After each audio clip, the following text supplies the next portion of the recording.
যেগুলো আছে ওরা গেমেও খুব খারাপ কাজ করতেছে, বুঝছেন, নাম ইউজ করে খুবই খারাপ কাজ করতেছে। এসে ওরা আমার এটা থ্রেট দেয় যে আমরা রিয়েল, তুই কেডা। তোদের সামনে যদি পাই ভৈরা দিমু পাছায় ভয়ে করবি থর থর। ভাই দেখবি বুঝবি রোস্টার কি কয়। তো নওয়াজ গেমিং ও সুনাইপার কিং নাকি আইডি বাই সেলের নামে স্ক্যাম করতেছে। ভিডিওটা সম্পূর্ণ দেখো, must be important. Hey guys, আসসালামু আলাইকুম, দিস ইজ আমির।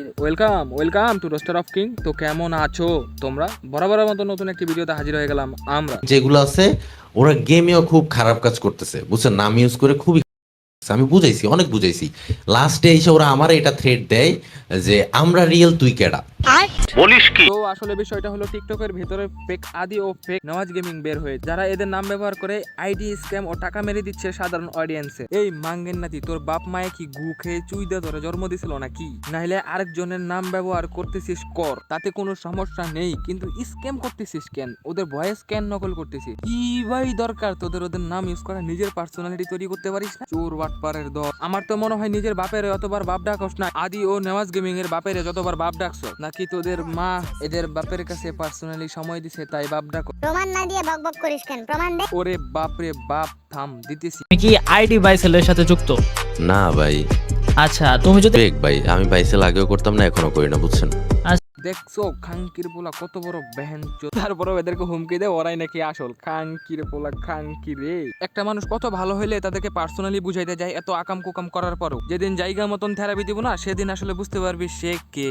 এখন আমি ওদের বুঝাইছি, বুঝছেন, ওদের বুঝাইছি, ওরা আমার কথা বুঝে নাই।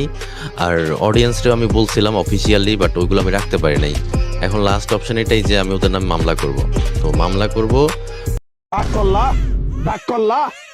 তোমরা ক্লিয়ারলি শুনে নাও, সুনাইপার কিং আদি ও নেওয়াজ গেমিং তারা কোনো আইডি বাই সেলের সাথে যুক্ত নাই বা আইডি বাই সেল করে না। তোমরা সাধারণ অডিয়েন্স এত বোকাচোদা কেন? যারে তারে যার তার সাথে মিলাই নাও কেন ভাই? তোমরা এমন কন্ডম দুর্ঘটনায় হওয়া চোদনাদেরকে পার্সোনালি বুঝাইতে গেছিল নেওয়াজ গেমিং, তারপরও মাঙ্গেন নাতিরা বুঝে নাই। নেওয়াজ গেমিং একটা ভিডিওর মাধ্যমে তোমাদেরকে জানাইতে চাইছিল যে এদের কাছে তোমরা আইডি বাই সেল করিও না। ওই ভিডিওটাকে এরা স্ট্যাক মেরে উড়াই দেয়। কত বড় মাদার চোতেরা। তো তোমরা তো সব শুনলাই, আইডি বাই সেল থেকে বিরত থাকো। এরা যদি শুধরায় না যায় তাহলে মামলা ও পার্সোনাল অ্যাটাক তো হবেই। কাব্যর কেজি গিল্ড নিয়ে একটা তাফালিং নিয়ে আসবো নাকি? প্লিজ কমেন্টে জানাই দিও। তো আজকের মতো বিদায় নিচ্ছি প্রিয়। ভিডিওটা ভালো লাগলে সাবস্ক্রাইব করে দিও, কিছু আবালদের কেটে দেবো। তোমাদের জানাই আল্লাহ হাফেজ।